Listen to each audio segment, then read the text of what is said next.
And good afternoon, and welcome to Friday, and welcome to another edition of OK Boomer Live. I'm your host, Steve Ferreira, and I am the CEO of Ocean Audit Incorporated, a standalone ocean freight post-audit refund recovery company specializing in ocean freight refunds for the Fortune 100, 500, 1,000, and beyond. And what a great week it's been, celebrating not only my love of motorsports, with the Indianapolis 500 recently run. I love motorsports. No one knows that about me. And also, the big news this week is I have just won a client with 500,000 containers. And so I'm putting two and two together, and I'm thinking 500, 500,000. Let's do a show, a 500 show, where 25 unique individuals, if we have that many today, that ask me 25 questions, get a $20 Amazon gift certificate. I'll collect the names and emails after the show. It'll all be logged on my comments, so don't worry about missing out. I really encourage the questions. I've designed a show where, this is a chance to talk about ocean freight recovery auditing. Steve, what's really out there? What's the real gist of what's happening, and how bad are invoices, and what are the refund levels, and why do they happen? You can ask me any question about social media, selling, marketing, my LinkedIn Live broadcasting and production backgrounds, virtual assistants, really anything that you think of. And it even can be an oddball question like, who's my favorite tailor, or what's my favorite restaurant, right? So, I'm feeling really good about things. I've got my my new custom-made suits on, right? So it's the only place I can wear it, guys. I can't travel. I've got my my Christian Dior briefcase I bought already for my Road Warrior ship this year. Nope, not happening. The only thing I can think of to glam up my lapel pin, I'm the lapel pin guy, of course, is, a customized face mask. But geez, then the kind of brown, blue, gray, houndstooth. I know I think about too many details, but I think that's why I'm really, really, really good at what I do. And I think I've been really able to refine the process of getting into helping my client base. So again, this is the show where we talk about anything that's on your mind. Everyone gets a $20 Amazon gift certificate that asks me a question. We'll start taking questions. I see I see the questions coming in pretty good. Actually, I think they're starting to flow in.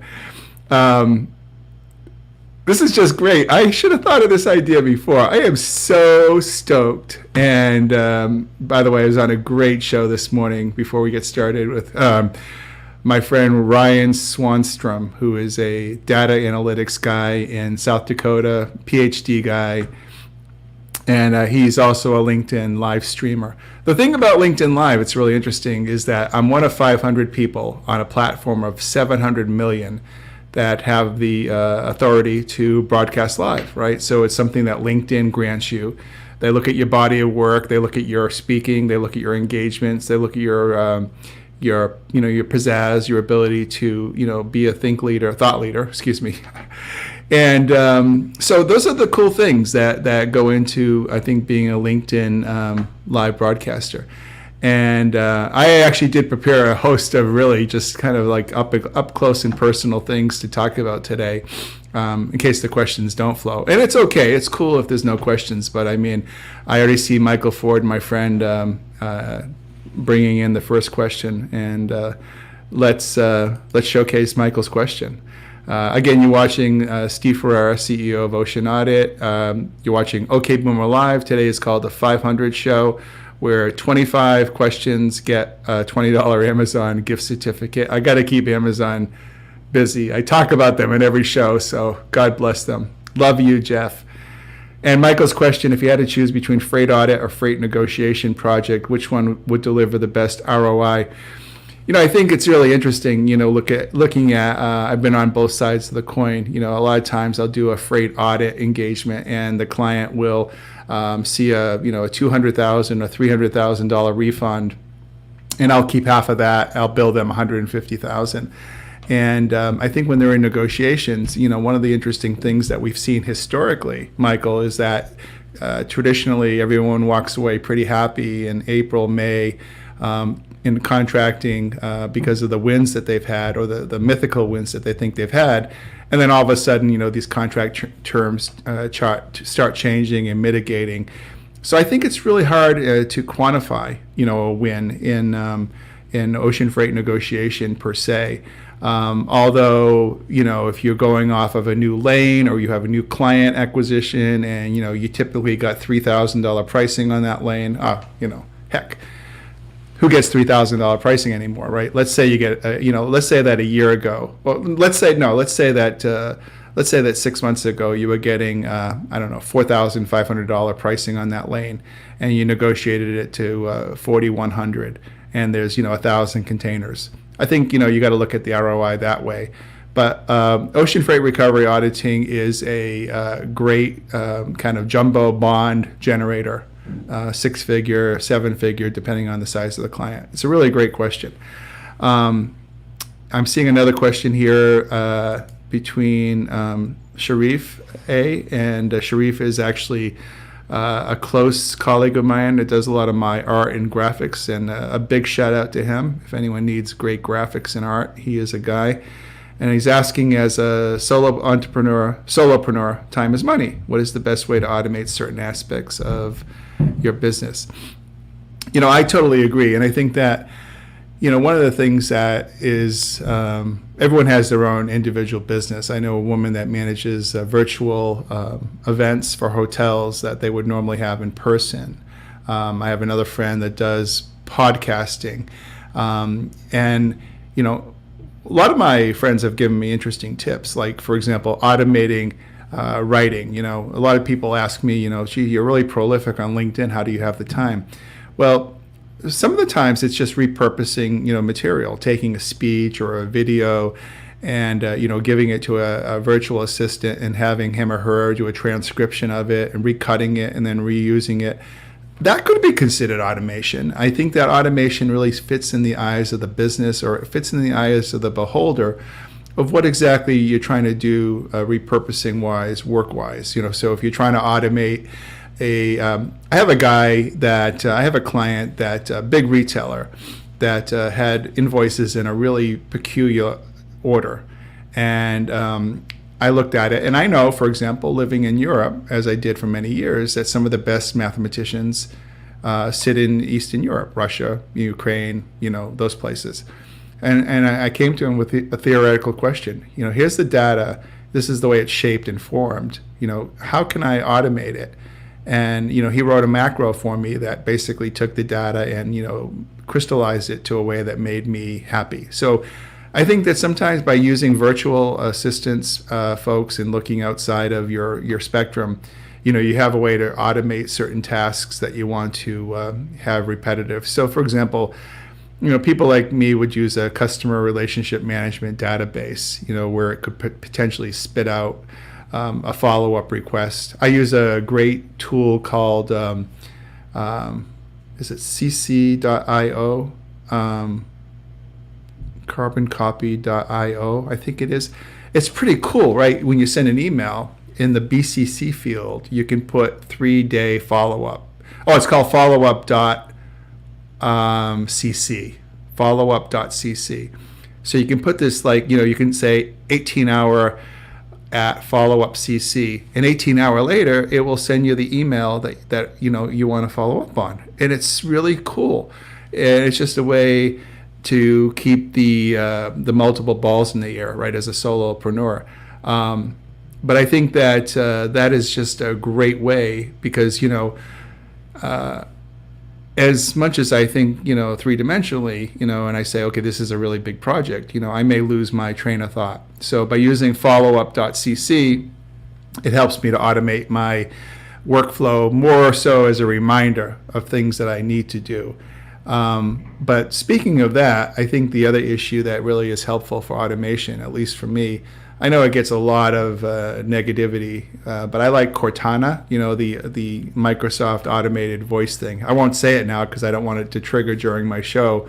But if I say hey and I use her name, remind me in 8 hours to follow up with Michael Ford of BDP, she'll pop up and remind me. So I think there's little things, little tiny moves to me are things that help move the needle.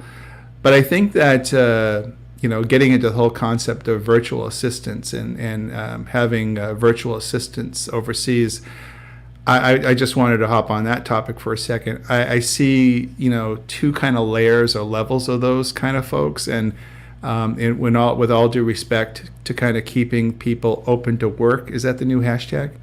I think that there are really kind of two styles of virtual assistants. One is the higher priced person, woman, or man that maybe comes from a corporate environment and they decided to be more of that kind of, you think of it as like they might have been an administrative assistant to a CFO or a COO, and now they're working from home with a child or something like that. So I think that those folks can command $20, $30, $40, $50 an hour, right? That's pretty expensive for a virtual assistant, but it depends what you're using them for. And of course, I know everything there is to know about virtual assistants, so please feel free to ask me about admins around the world. I have lived it for 20 years. But there are teams in Bangladesh, in India, Pakistan, Kenya, right, that are $2, $3, $4 an hour, and they're very, very, very, very good for certain type of administrative or repetitive workflows that you really need. Kind of like more blockchain-esque type stuff that you can't really kind of cock it up, so to speak, right? It's there, and you want to measure, for example, I'll give you a good example, right? I wasn't gonna go there, but I have an example where I think it would be cool to put a ranking out of like the number of followers in, let's say, supply chain as an example. So there's 10 million people, or 10 million people out of the 700 million that have supply chain in their profile. So I thought it would be cool to rank them by who has the most number of followers, right? And then you promote them as, okay, here's the top 10 people in supply chain that have these followers. Here's the top 10 people in logistics. Here's the top 10 people in footwear. Here's the top 10 in shared services, right?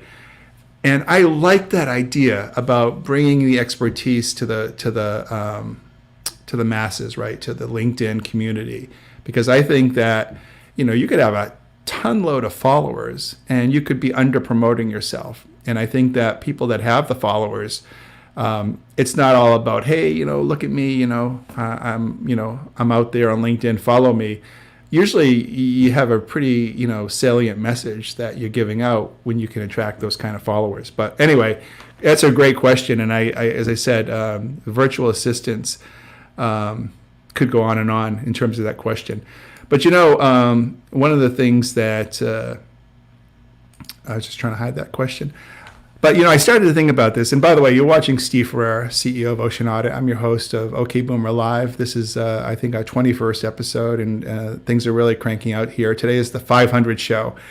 And so I had mentioned to the audience before about, these great questions. Each participant gets $20 per question, an Amazon gift card, keep Jeff Bezos in the 200 billion range, So, but I started to think, one of the reasons why I wanted to do a show like this is that, I don't snoop around the house much. My wife does a lot of the finances, and I sit here and I make these great videos and I talk to these great clients all day.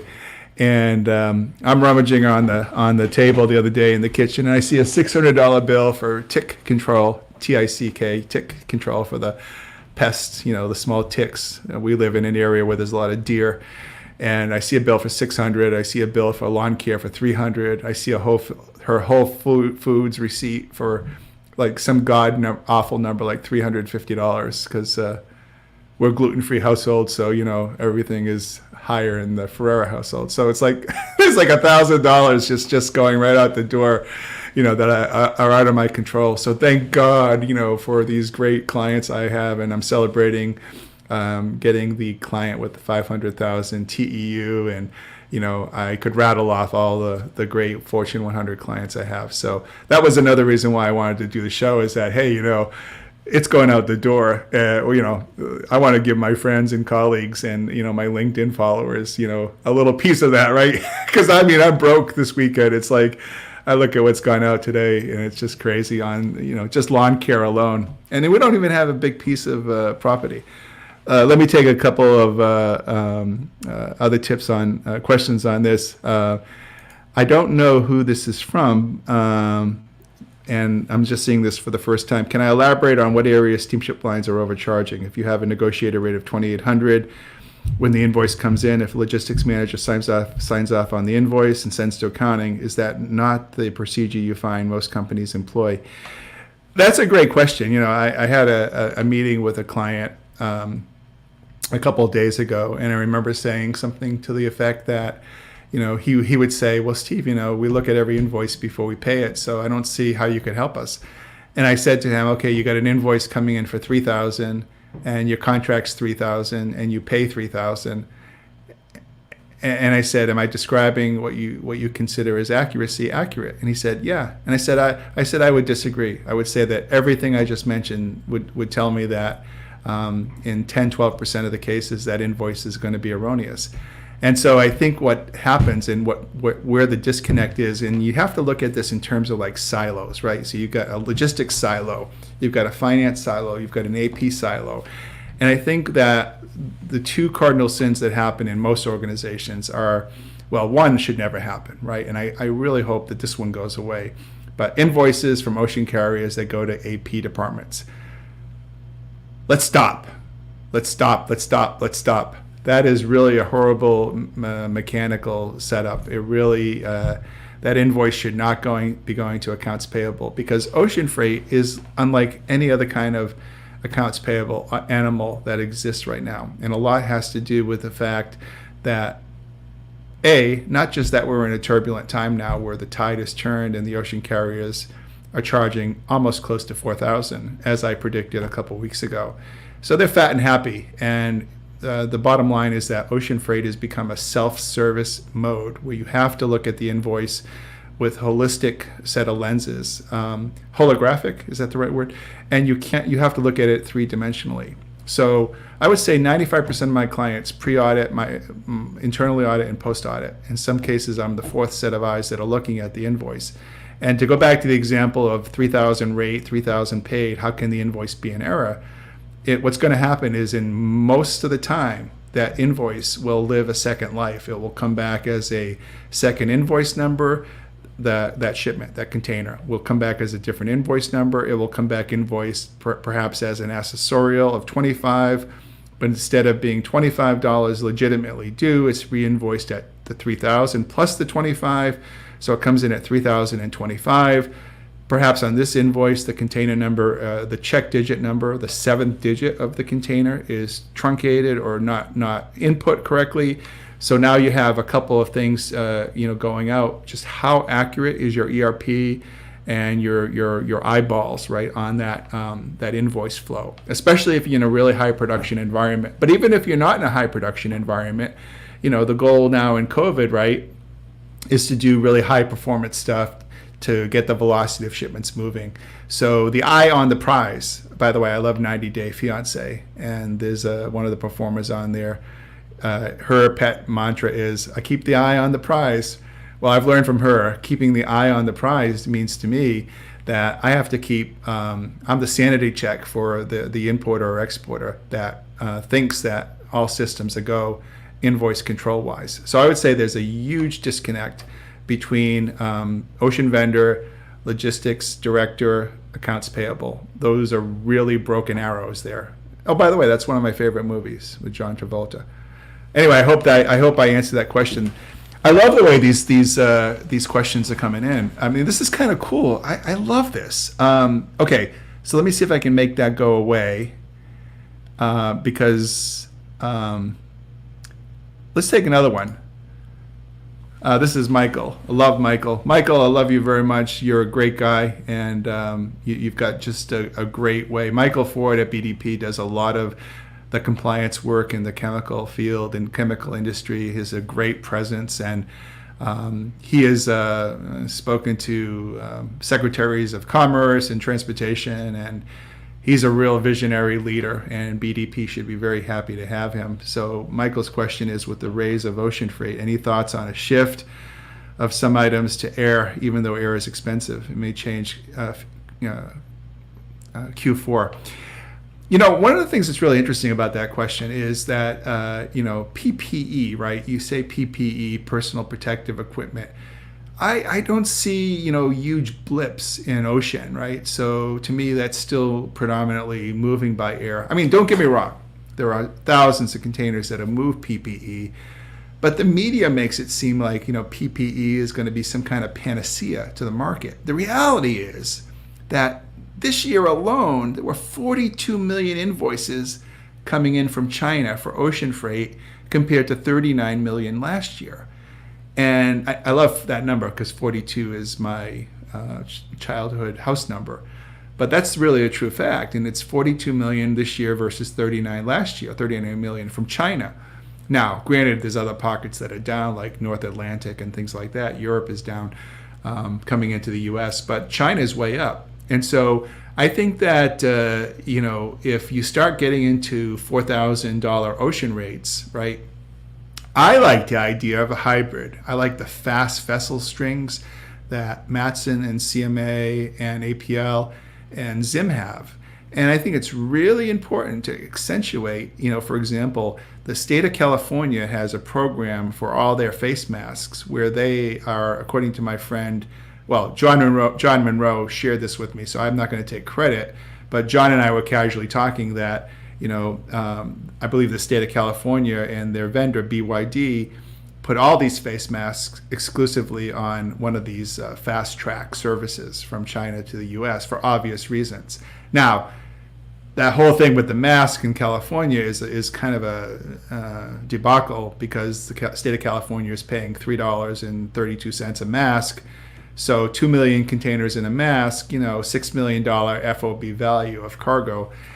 I mean, I know it is life-saving, but guys, if I was Governor Newsom, I don't know how he got away with that. That's a pretty big ticket item, and it's he got $1 billion budget for these masks. So anyway, that's a great question, Michael. I think that there is a feasibility of some of it going to air. I think more likely the hybrid is more of a fast boat, and I think maybe even more likely than that is maybe the realm of sea air. Not a lot of people, Americans, know about sea air. Of course, the folks in EMEA, the Middle East, APEC, and they use sea air combinations a lot. But I like the whole sea air process. I think done right and with the right forwarder and the right chemistry and 3PL, 4PL, sea air can be a viable means to achieve some of the synergies. I like that question a lot. I really like the question here, Mary McNally from Crocs. I love Crocs, and we love all our friends in the footwear business that are trying so hard to keep America moving and walking. So you see what I did there. Any pro tips for managing the reality of the Trans-Pacific with rates changing every week and even daily beyond Excel, email traffic scrambling to make the freight auditors keep up? Well, it's funny you said that, right? I actually, Mary, I love you for that question because I don't get a chance to I have screens set up in case I want to use them. I'm going to use a screen. Let me just share this with you because a lot of people don't realize the genesis of where a lot of the experts get the indices for and what we're talking about rates increasing. So what you're seeing now on the screen is the Shanghai Container Freight Index for the United States and other parts around the world. And what you can see in the matrix here is the current week that we're in here. The rate to the West Coast is 36.39, and the rate to the East Coast is 42.07. And you can see that it's an increase of 200 to the West Coast and 250 respectively to the East Coast. Now, if you recall, and I think where the spirit of Mary's question is coming from, is this number actually dipped a little bit last week because the ocean carriers released too much capacity and they didn't quite have everything fine-tuned.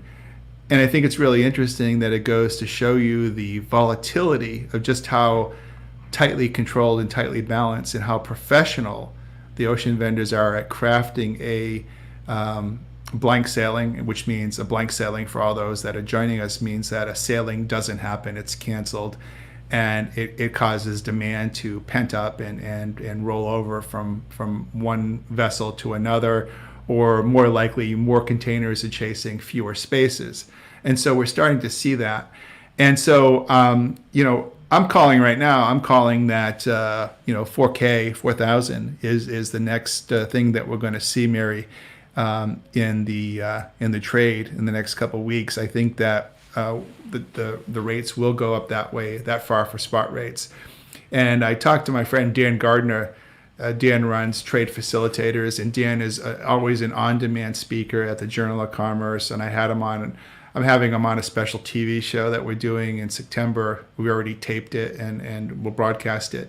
But I love Dan's advice on this is to kind of pre-plan for the worst, right? So, I mean, if you're expecting another bump up in a GRI or a peak season, which could happen at any moment's notice, the way that the ocean vendors seem to be operating, I would prepare definitely for another 10% increase. But of course, those that are contract holders, you may have some hybrids in there where you're able to use your contractual rate and not monkey around too much with the spot rate. But I am a firm believer, again, that when you have the China 301 tariffs, you have the immense rate pressure that you have. I don't want to go back. I don't want to pitch Ocean Audit again, but I'm a firm believer that CFOs, thought leaders, finance folks have to look inward. If the ocean carriers have a rule that says you can go back 3 years and secure refunds, I don't know why people don't take advantage of it, guys. It's not like you're doing business with organized crime, right? I mean, this is a rule. It's like Amazon's return policy, right? If my little camera lens has a small scratch on it, it may be imperfectly invisible to someone else. But if I notice it and I write down small scratch, Amazon's going to return it. Well, in ocean freight, you've got to fight fire with fire. And I'm not suggesting that there's any adversarial positions between clients and vendors. But remember, the ocean carriers are making record profits. You, as logistics professionals, are being asked by your CFOs, why is there a cost overrun? The last thing you guys want is to have to be called into a controller's office or a CFO's office to say, hey, why are the costs up? And then you have to go through every jot and tittle, right, in terms of what's happening in the trade. And it's kind of the same way, with the earlier question about service contract negotiations. Somebody comes out at the end of April or May. I don't think this will ever happen again. But, traditionally, someone comes in April and May and says, guess what? Or they put it on the LinkedIn profile, save 2.5 million in rates, year over year. I mean, come on, folks. I mean, it's crazy. Ocean is there's a Tom Cruise movie. I love Mission Impossible. And in one of the movies, Tom Cruise is talking about that he's trying to, not blow his cover. So he says he works for the Department of Motor Vehicles in Virginia. And there's one scene in Mission Impossible where he's just describing his work. And he's coming across as a nerd, right? And he says, traffic is a living and breathing organism. You tap your brakes on the freeway and it's like, a central artery, Okay, so I watch too much Amazon Prime. That's a problem. But it's the same thing in the ocean business. I think it has a living, breathing memory, right? Where you have to look at that ocean environment and say it's very dynamic and static, and it has a living, breathing organism that you have to support. It's just not a cut and dried issue. So it's an art and a science. I guess that's the way to look at it. And I don't believe you're getting the best information from your global salespeople or point of contacts, and the sales reps. I love all the salespeople in ocean freight. They're my brothers and sisters. But I think that, you look towards, thought leaders like Lars Jensen and myself, and there's John Monroe, there's Michael Ford from BDP. I think we're all hearing heartbeats, right, of what's happening out there. So LinkedIn is supposed to be a collaborative environment, right, for us to network and share. Nothing better than to do something like this. Actually, you know what? I'm having more fun than I ever have with this kind of show because it's unscripted. So let's move to another question. That was a great one.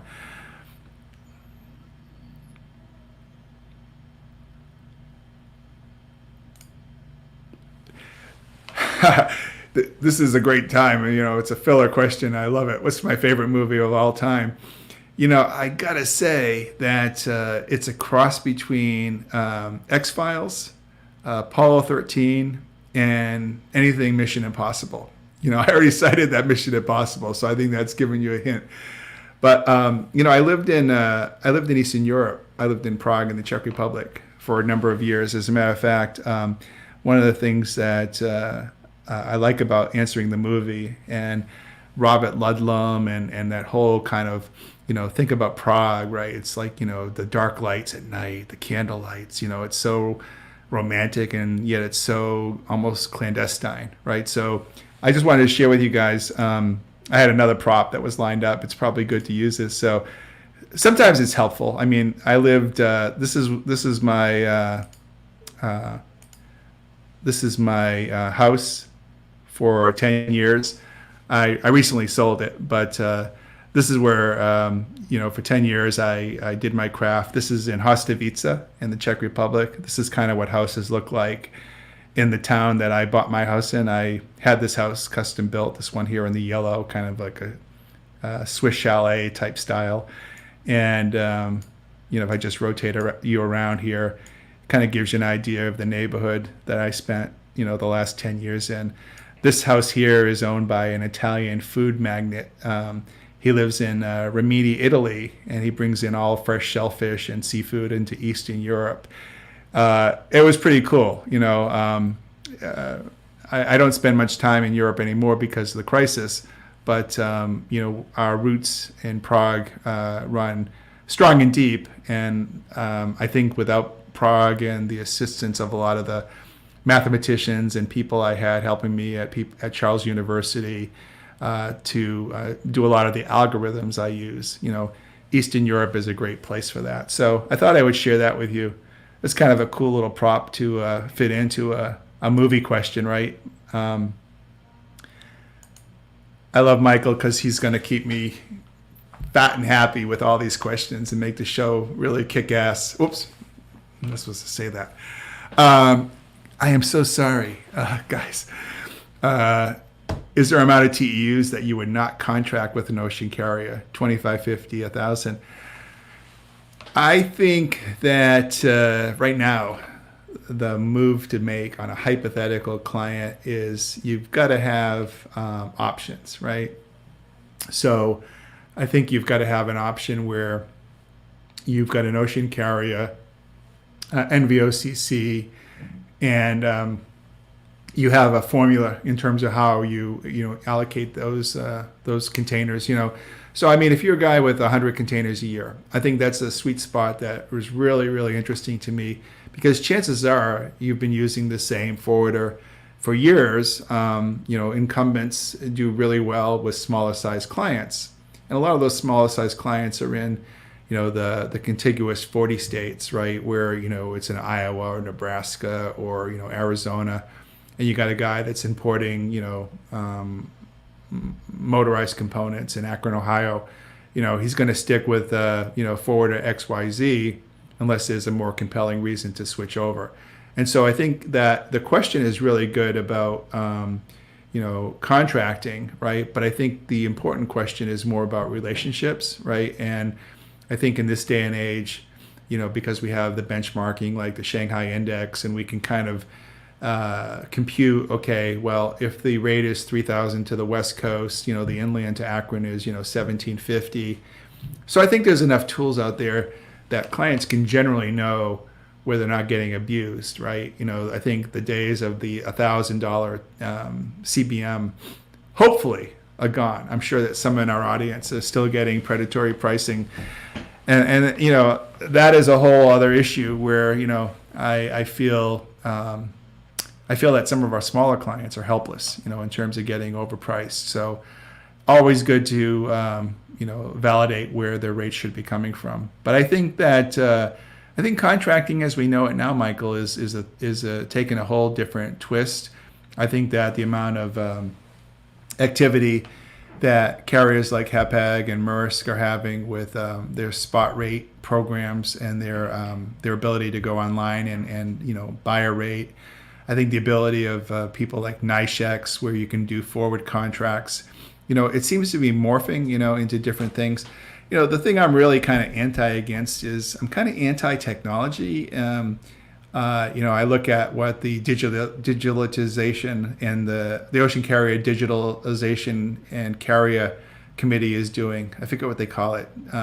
But back in the 90s, we had something called the Ocean Carrier Industry Standards Group, and they were trying to figure out how to automate a bill of lading. It seems that we're still trying to automate, these things that, are done 95 different ways, causing 95 different errors, right? I mean, the way that, brand X, brand Z, brand Y, as freight forwarders or NVOs would issue an invoice, or a bill of lading, are complex, right? I've seen bill of ladings come in where, it's 3,000 boxes, 3,000 boxes, 3,000 boxes, and then on the 5th, 6th, 7th invoice, you don't see anything about number of boxes, right? So invoicing, bill of ladings, shipping orders, hell of a lot of inconsistency in the whole process.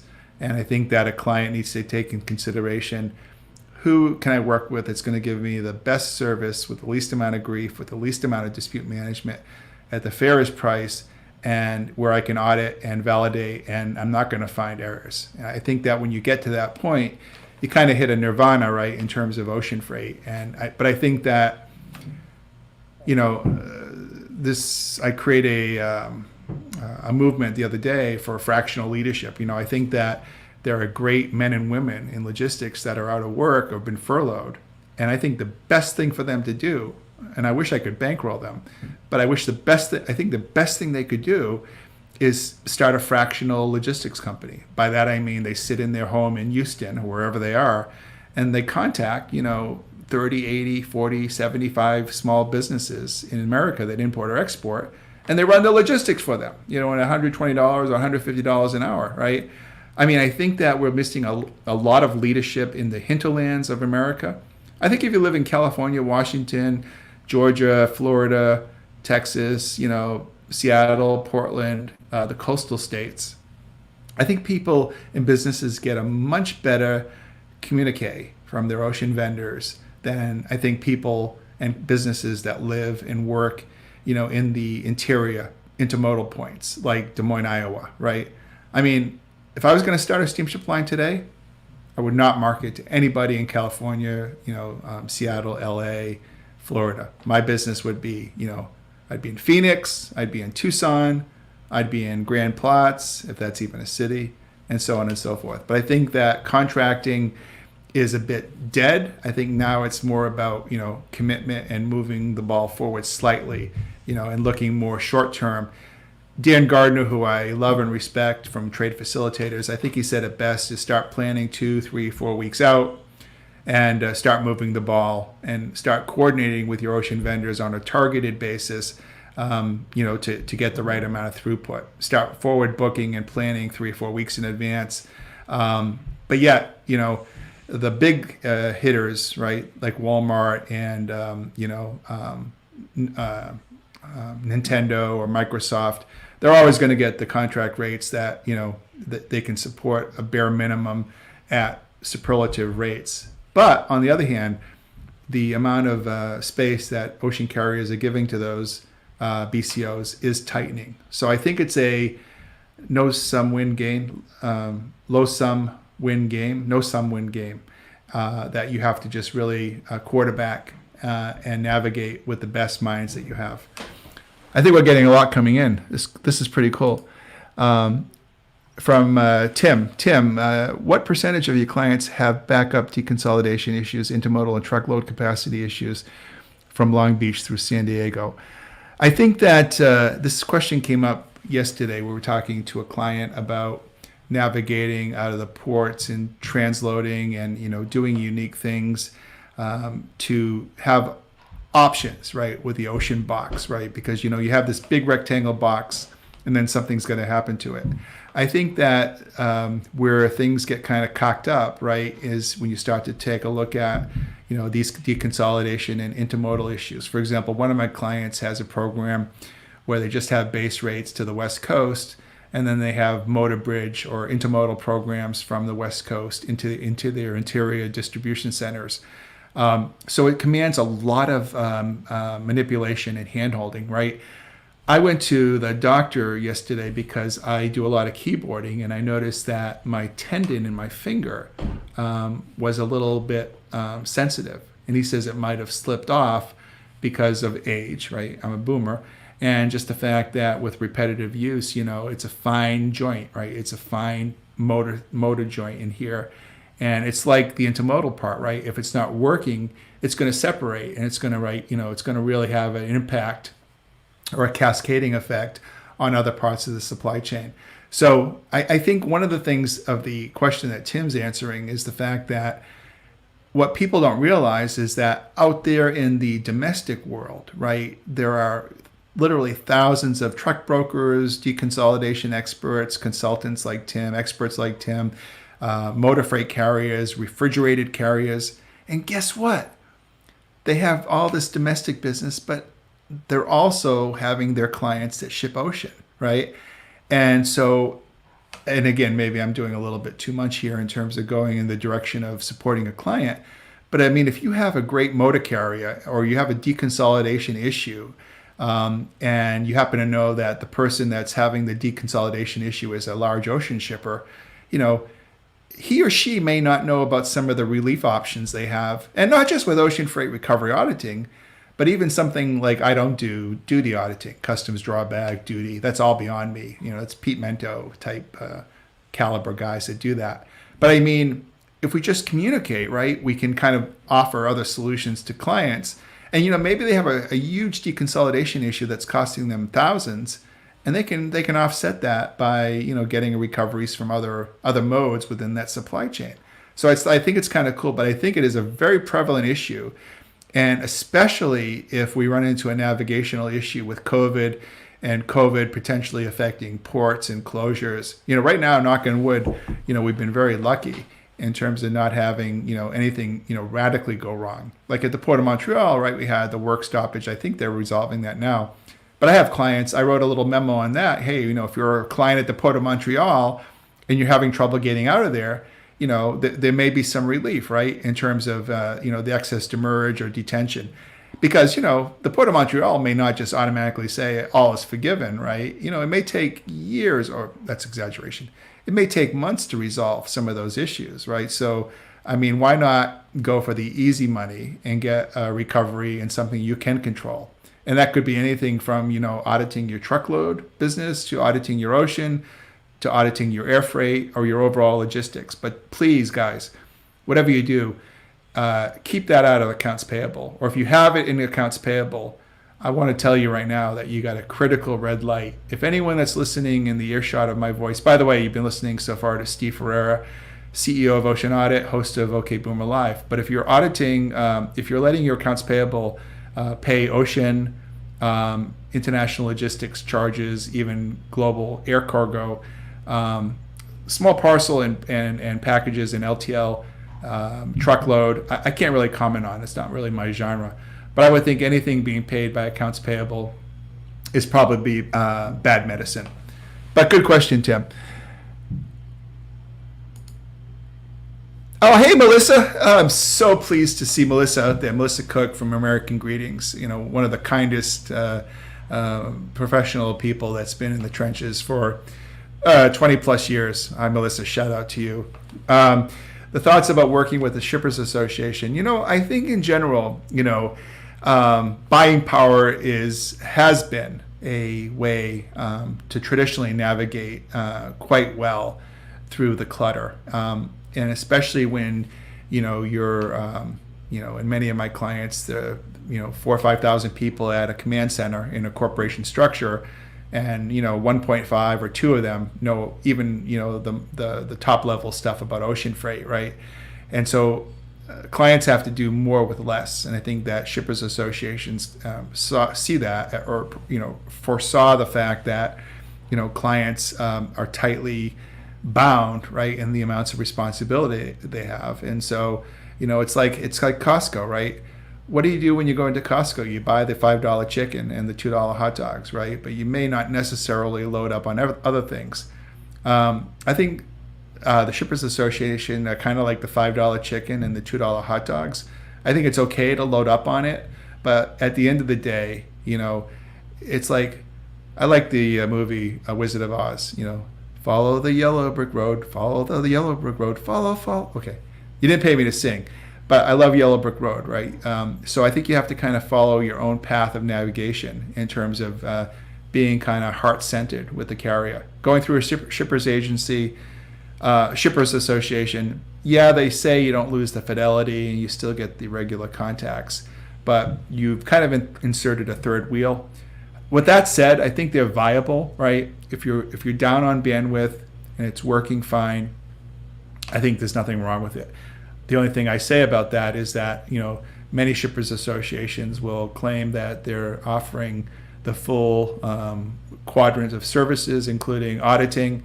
And I think you have to ask yourself, is that, person or persons ever sat in the trenches at the ocean freight invoice algorithm level and understood that the nuances that might be associated with a complex move out of the Yangtze River into Manitoba, Quebec, or Manitoba, Canada. Sorry, my Canadian friends, I can never forgive myself for saying that. So I like shippers associations if it's kind of pure vanilla, and if it's a solo entrepreneur, I think a guy running. I have a good friend that runs a organic cutlery is his business, right? And so I could easily say to him, or see him going to a shippers association, but like everything else, measure and display it, right?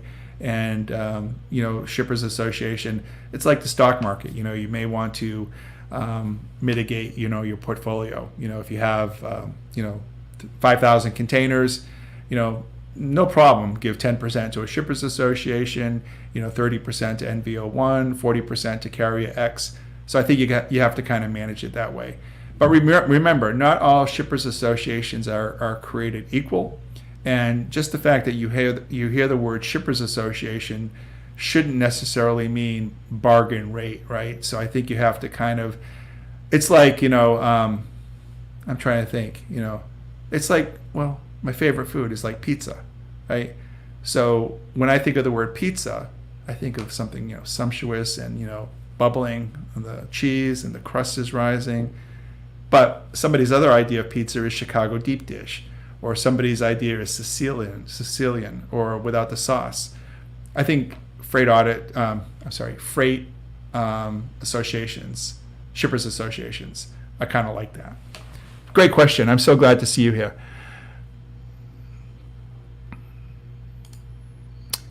Here's a great question. What books are on my reading list recently?